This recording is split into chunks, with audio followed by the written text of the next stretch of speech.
All right, good morning, Checkmate crew. It is 10 a.m. Eastern Time, 30 minutes after the New York Stock Exchange open.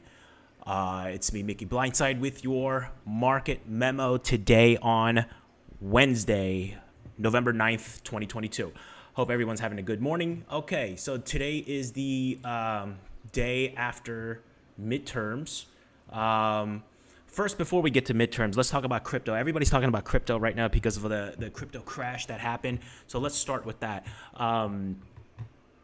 We had a huge, a pretty large sell-off in the crypto market. Here is our Ethereum chart. There was a liquidity crunch scare involving the FTX exchange. It's the crypto market right now is still the Wild West. Basically, CZ, who is the head of Binance, had been acquiring billions of dollars worth of FTT, which is FTX's collateral token.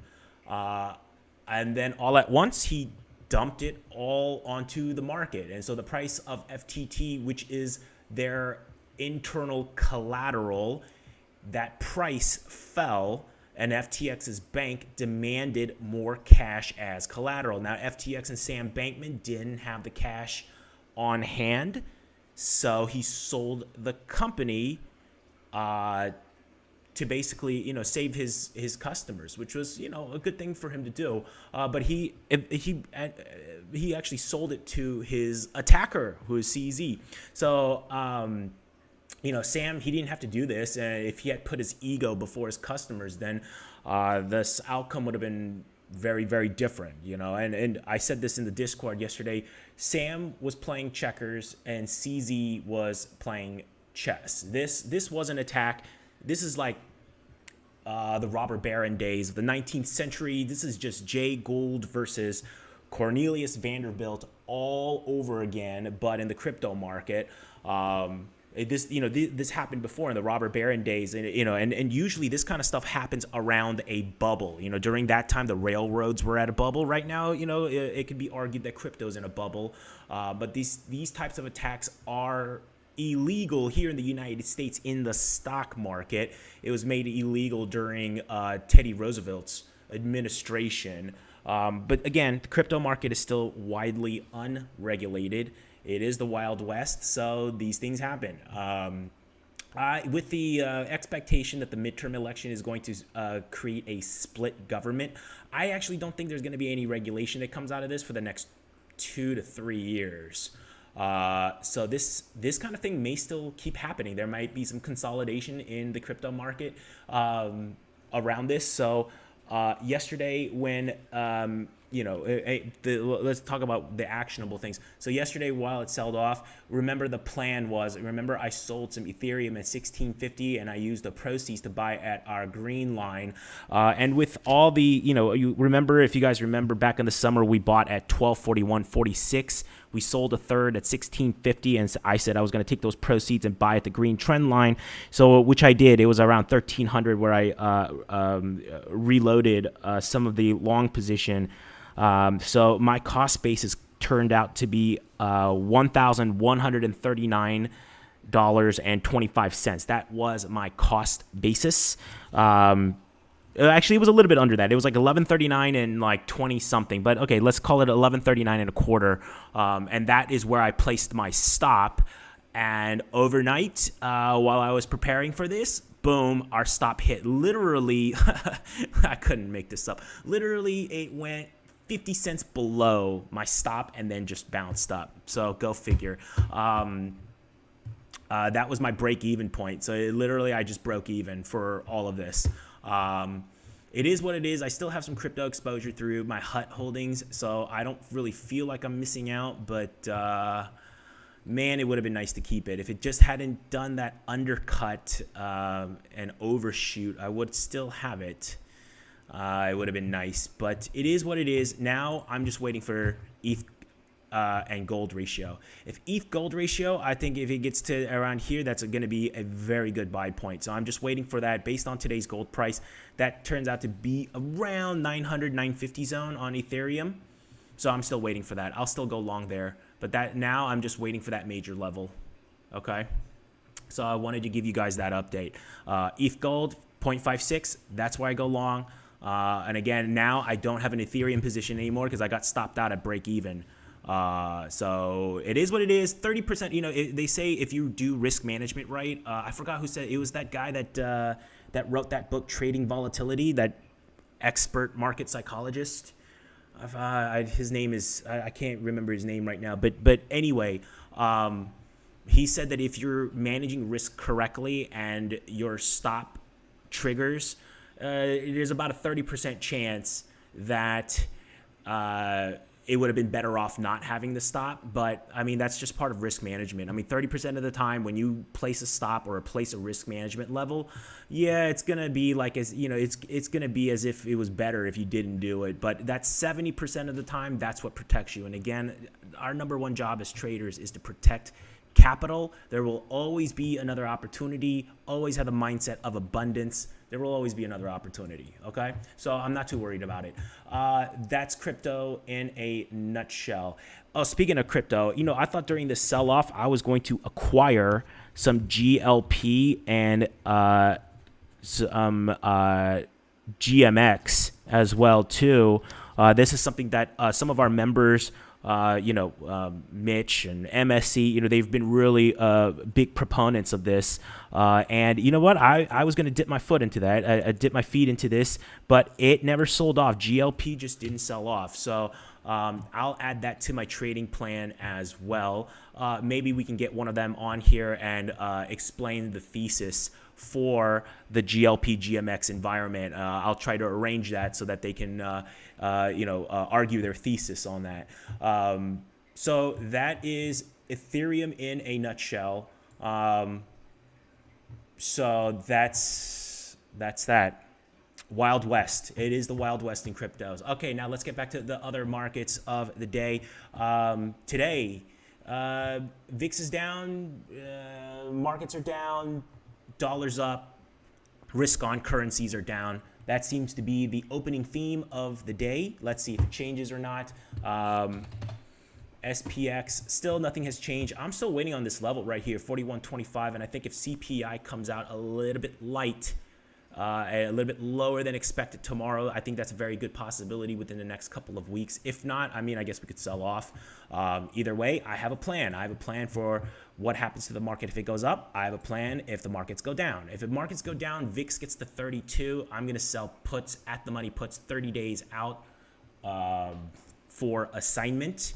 That has been a very good trade this year. I've already collected about 30, 40 points or more per contract on just shorting VIX, just shorting at the money SPY puts, which is essentially what you're doing is shorting the VIX. So when VIX gets to 32, it's been a very good place to short the VIX. So if the market sells off, VIX goes to 32, I'll sell 30 to 45 days out at the money puts for assignment. And again, if we get to this 3,400 zone, I'll just buy some SPY shares outright in my long-term portfolio. And again, I'd really love to get that to go with QQQ puts when that happens, just because of our IVWIVE chart. IVWIVE is growth to value. It is still going down, which means in sell-offs, tech stocks, growth stocks are going to sell off faster. In rallies, value stocks will probably end up doing better in rallies. So if you're going to play a bear market rally, definitely go for a value name. If you're shorting the market or shorting, if you're just expressing overall bearishness,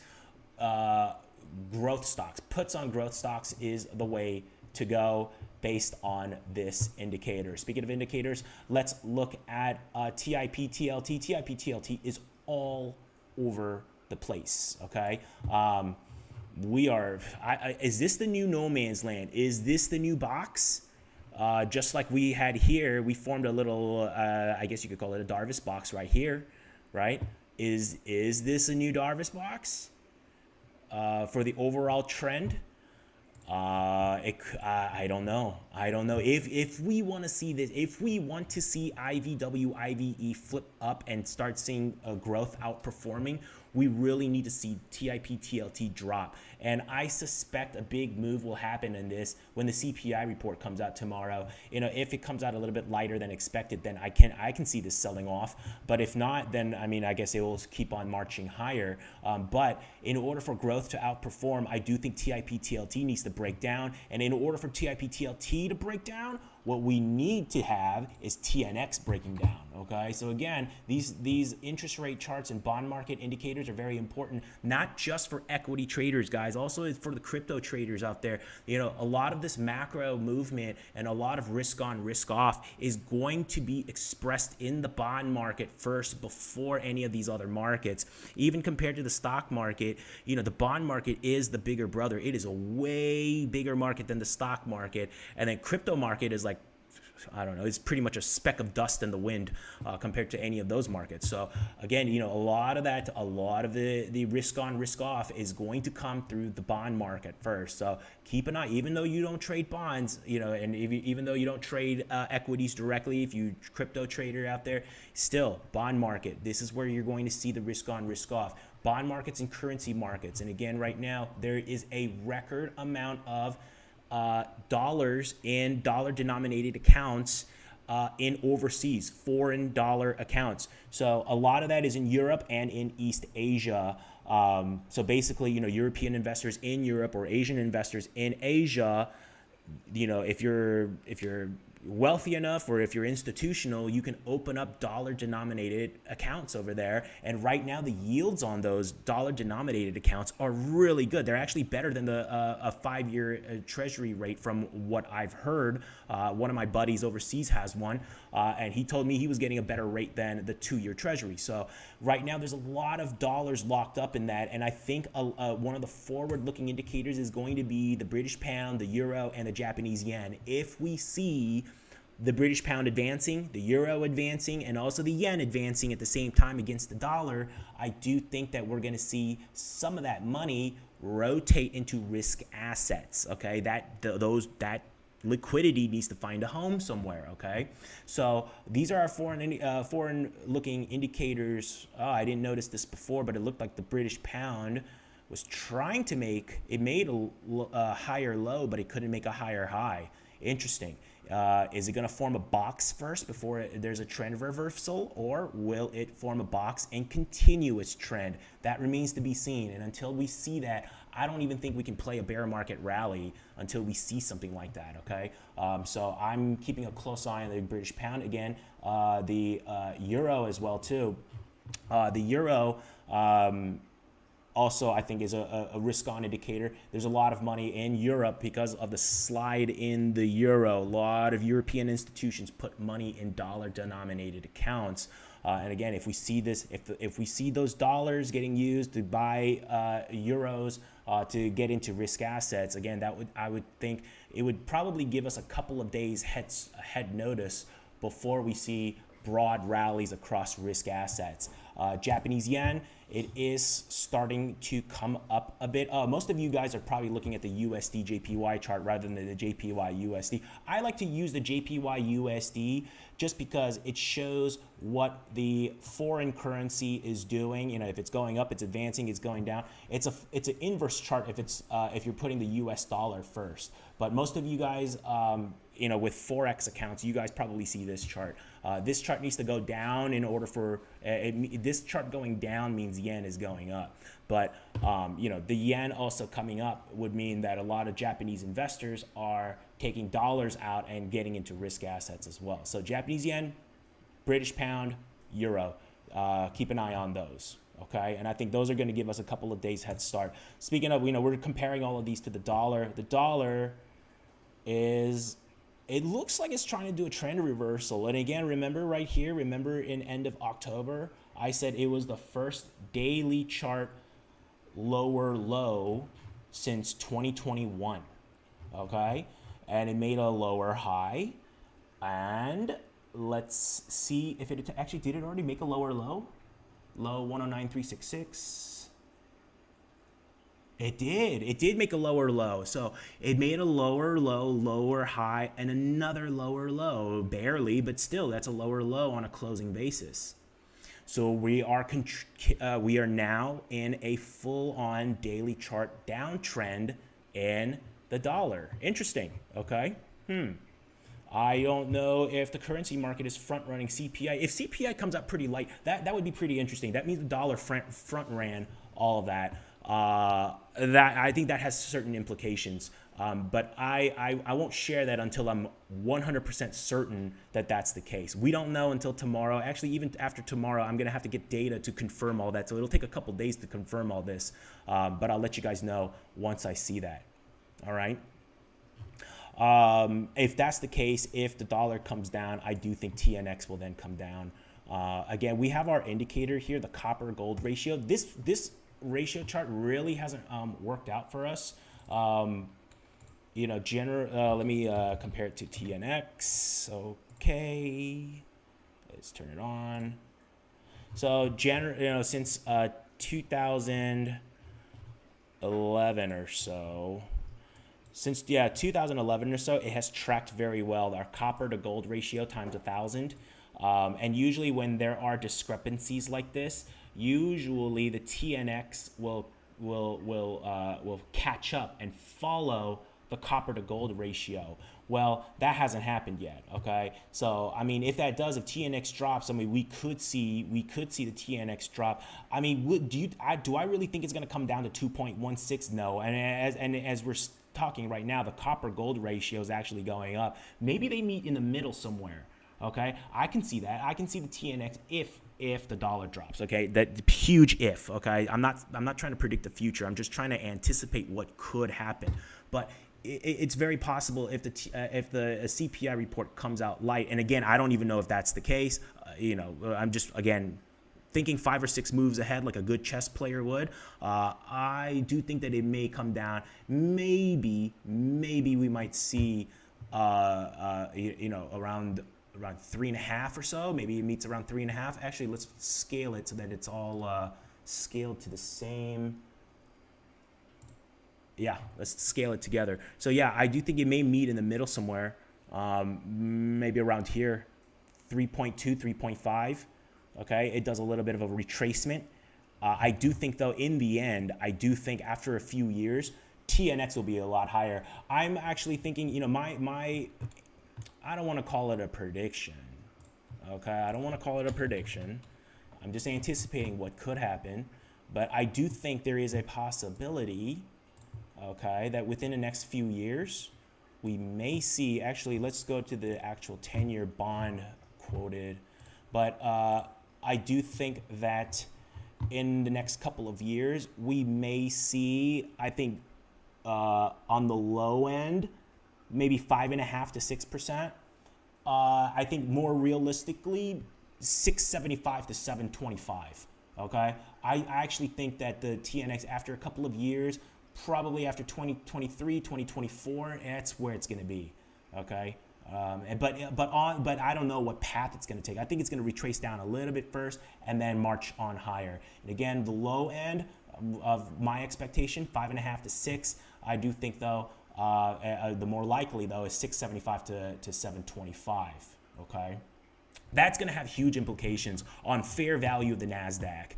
All right, so if I see that is becoming a more likely scenario and it becomes more certain that that's going to be the case, I'll let you guys know what my fair value estimate is. It's all based on discounted cash flow. I mean, you could do it yourself. You could look up Google, download an Excel spreadsheet that already has a discounted cash flow all in it and plug in some numbers. But I'll go over that more when the time comes.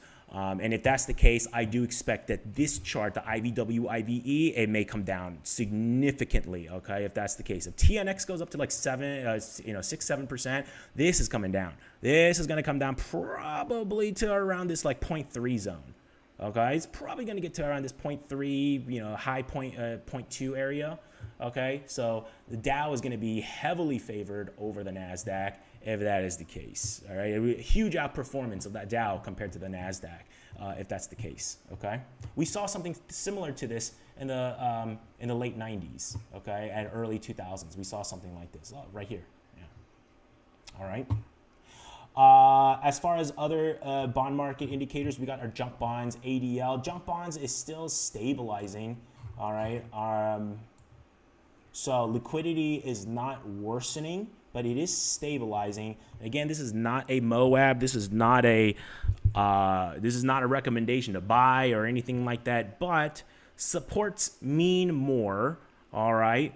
And then also too, more market participants are willing to cash out their hedges if the junk bonds ADL is stable and that we're seeing advances in the junk bond market, okay? Because overall, the junk bonds is way bigger than the stock market, and it's the most riskiest part of the bond market. So when we see risk appetites increasing in the bond market, generally that risk on appetite trickles into other markets as well, again, into stock markets and into crypto. So again, even though you're not a junk bonds trader, it makes a lot of sense to track this because it will help especially as a lie detector for risk assets. Okay, so right now it is stabilizing. Are some of our other indicators? The New York high low. Oops, I don't know why it glitched out there. New York high low is flattening out, and we actually saw some. Actually, I think we saw a very low negative number. Right now, the New York high low is at minus 63, so it's still declining, but it's declining less. All right, I think if we have a couple of positive advancing days on the high low line, we might get over the first moving average. But again, it takes a lot to get this over all moving averages, so it's still like weeks away. Okay, so nothing too significant in the high low line. The advanced decline line has been advancing though. All right, we are making higher highs and higher lows in the advanced decline line for the New York Stock Exchange, and then also too in the equal weighted S&P 500. We just fell. We are 1, maybe 2 days away from making a higher high on the equal weighted S&P 500. We'll see what happens at the end of the day. All these indicators, it's closing prices that are the most important. So those are the indicators that I'm looking at, and that's what I'm looking out for this week. Again, CPI numbers come out tomorrow before the market opens. Manage your risk, guys, okay? So if you guys have some shorter dated options plays, you may want to manage that risk. You may want to take some profits. Maybe you want to keep losses small, okay? So there will be bigger opportunities when there's more clarity in this market. This market has been very volatile. It chops people both ways.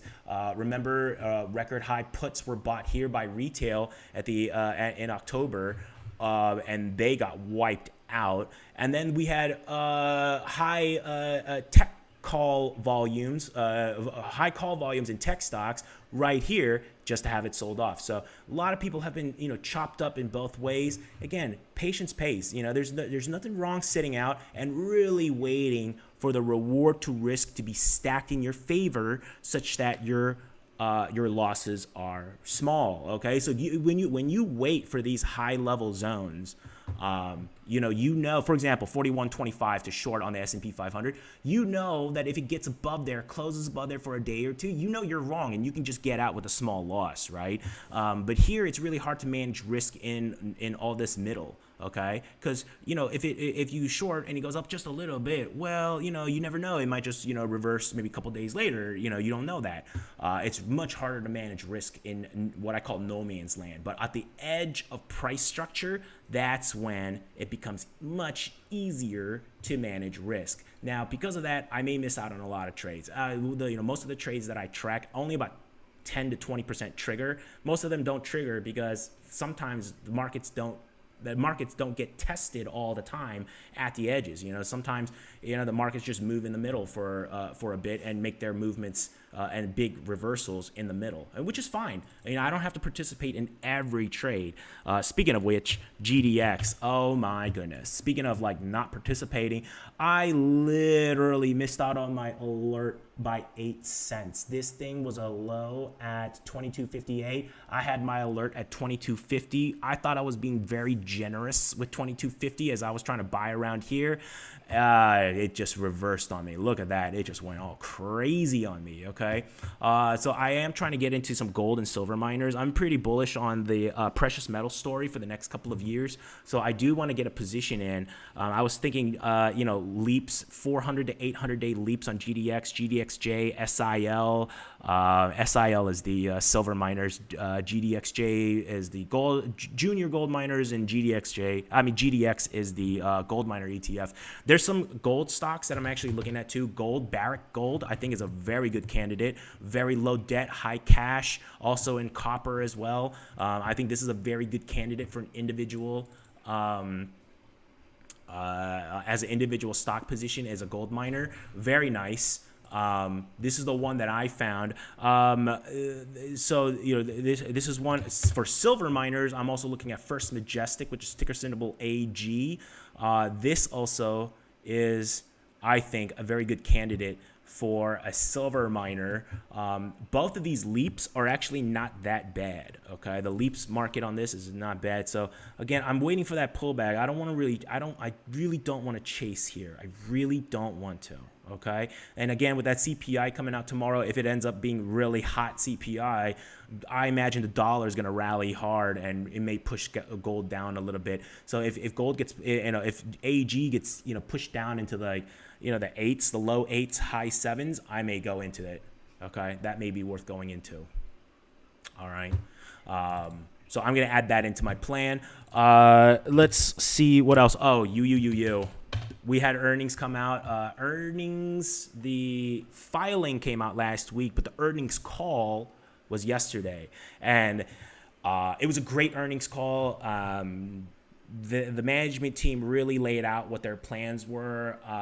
The increased cost. So, as we suspected, remember when the numbers came out and it was a bigger loss than expected, I said, hey, it's expected that they're going to have a loss right now, because with the perception of increased demand in uranium in the next couple of years, they're going to have to restart and reopen their mines. Uranium mines aren't constantly being mined all the time. Uranium, the uranium players that have kind of a longer term vision, when the uranium market turns down and when prices are low, they end up closing the mines, and then they reopen it when demand picks up again, to save costs. But because they close the mines and then they have to reopen, there's maintenance that they have to do to reopen it, and also to the more staff that they have to hire to maintain it, to reopen all that. So there are some increased costs to reopening these mines. So it was expected that this was going to happen, and they laid out all the expansions that they're doing. They actually upgraded their mill as well. In Utah, they're also getting into rare earths and mining for those rare earths for magnets for electric vehicle and electric cars. So they're in that space as well too. They're one of the few miners for I forgot what the mineral was. I can't think of it at the top of my head. I think it was vanadium. They're one of the few miners of that here in the United States. I think it was vanadium, but they're actually in multiple rare earths. I think it was vanadium that was used in magnets for electric motor cars, but I'll check and I'll make sure of that. But anyway, they made some upgrades. They had some costs with that. I think UUUU is a great prospect for that. So not only are we playing the growth on the uranium market, I also think that this is a very great play for rare earths, and I think they're going to have a higher growth rate than some of the other pure uranium plays out there. CCJ is a pure uranium play. I do think UUUU has a better growth trajectory for the next 5 to 10 years over some of those more pure uranium plays because of the rare earth business that they are into. And again, they're used in electric vehicle cars. I think they have enough minerals on hand, or they can mine within a year to make, I think, 500,000 to 1 million cars. So that's a pretty good supply, and those rare earths are going up in price. So I think that should be some tailwind for UUUU's future earnings, and so I am still bullish on this.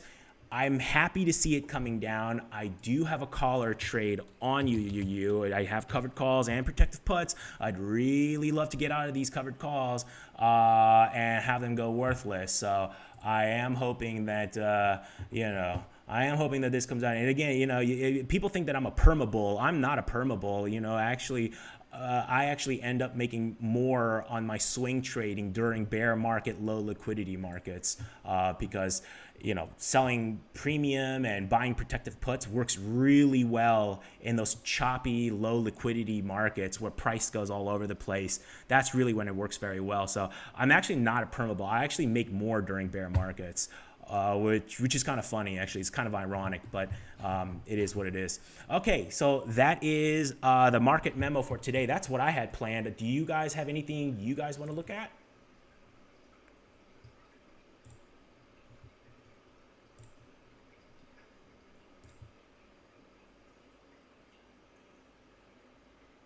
I see some requests here. What is this? Oil. Oh, it's coming back down.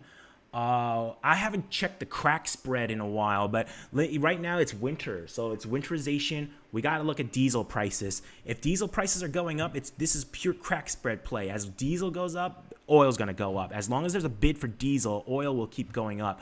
My plan still hasn't changed. I really want to short here at the edge of price structure because then we know when we're wrong and we can get out. Okay, for a very small loss. There's a common theme to my trading. If you notice, I wait for edge of price structure. I'm patient. If we get there, that's when I act. And if I'm wrong, I can get out at a very small loss. And if I'm right, we can enjoy really large profits. Okay, so that's the whole point. It's reward to risk. How much reward is the potential for the risk that I take? Okay, I want that risk to be small as possible for the biggest reward. All right. And so I think that edge comes around here in our price structure right here, around 120 or so. All right. And that's what I'm waiting for. Natural gas is something that always also has been asked about. Natural gas. Wow, that's crazy. Look at that movement. That's a huge movement. Actually, natural gas, what I want to take a look at is the European natural gas market.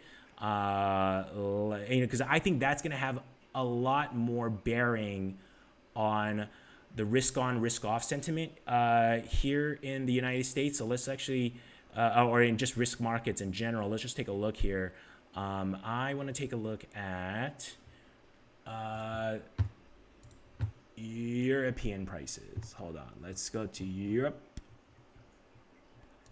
The European one is the one quoted on the Dutch market. This one, yes. This one, this is it. Okay. So let's take a look at the weekly. So it does look like it's forming a little base here. Technically, this is still in an uptrend. Higher high, higher low, higher high, higher low, higher high, higher low. Does it go up again? I don't know. It could be. So one of our members is writing, I was reading that poor countries are having massive blackouts due to Europe's stranglehold on NG supply. Very, very possible. I mean, we've been seeing commodity prices spike in the emerging markets. I mean, we saw this back in, remember June, July, when there was all those, when all that flooding happened in Pakistan and India, and the rice market went crazy, and the food markets went crazy because of all the flooding in South Asia, and then China had record drought, so they had a low rice crop. But anyway, yeah, I mean, just the cost of the dollar itself, I mean, is making energy prices go up. We already saw rolling blackouts in Sri Lanka and Pakistan back in July and August. So this has been a phenomena that we've seen for months now, months. So this is nothing new. I guess the media is just getting around to it. But we here at Checkmate, we've been talking about this at the morning market memo and with the high noon highlights for months now. So yeah, I mean, there's going to be even more issues. If the dollar keeps going up, there's going to be even more issues. Okay, and I do think the dollar will go up. I do think that emerging market, and I told you guys this, I think emerging market is going to be a solvency crisis end of 2023, 2020, and beginning of 2024. That's when a big debt servicing payment is due from emerging market bonds, and they have to be paid in dollars. So, I do think around that time is when we're probably going to see some solvency risk in central banks in the emerging market. Probably at that time too, we're probably going to see another commodity spike. I do think we're going to see another commodity spike, probably 2023. I think it will probably start March or April of 2023. Okay. And all of that just kind of culminating together. Usually that's what starts a solvency risk. All right. It's all those things coming together at once. All right. Because nobody ever prepares for all these things to happen at once. All right. It's just human nature. Nobody thinks like all these bad things will happen to them all at once. But sometimes it does happen. Okay. And that's why these things happen, once every, few decades or so. But I think we are headed in that direction. It's going to take months and quarters for it to play out, though. Okay. But we're already seeing the cracks in emerging markets because of that. All right. Speaking of Europe, I know we just talked about Eurozone stocks. I remember I was laughed at. I told people that, hey, I don't want to short unless the DAX gets to like 13,800, 13,900. I said that back here when it was like under 12,000. When the DAX was under 12,000. I remember people laughed at me. My own members, they all laughed at me. They said, oh, that's never going to happen. That's a huge rally. That's a 20% rally. That will never happen.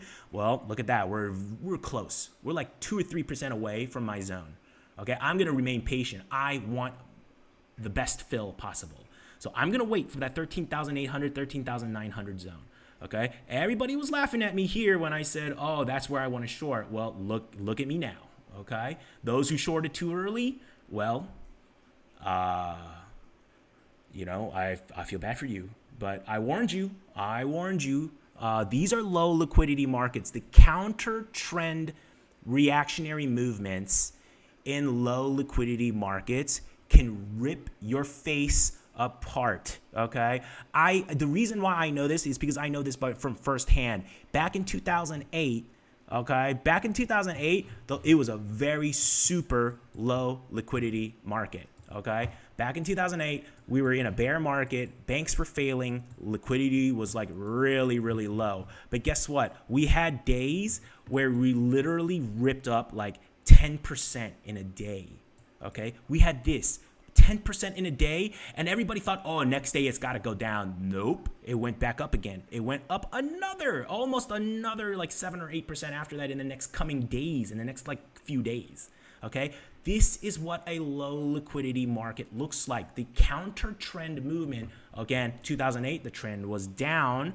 Liquidity was low. The counter trend movement can rip your face apart. And that's why in the beginning of this bear market, even back in December, I warned you guys, more bears get wiped out in a bear market. Why? It's because these counter trend movements will kill you. Okay.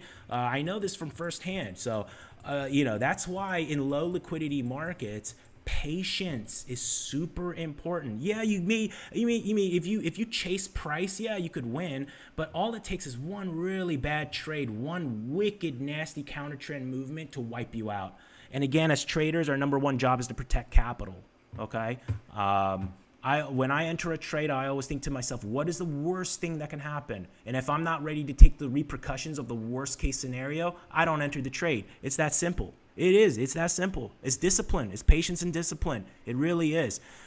Trading is it's not about you versus the market. It's you versus yourself. It's you managing your emotions. Okay. Because we are humans after all. Okay. So I hope that little bit helps. Any other questions? Anything else you guys want to look at?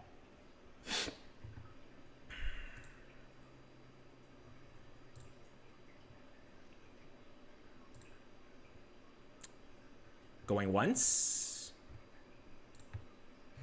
Going twice. Sold. All right. In that case, that concludes our session of the morning market memo. Our Discord invitation link is in the description below. Come join our Discord, be a part of our growing community. There are no sub fees, no paywalls.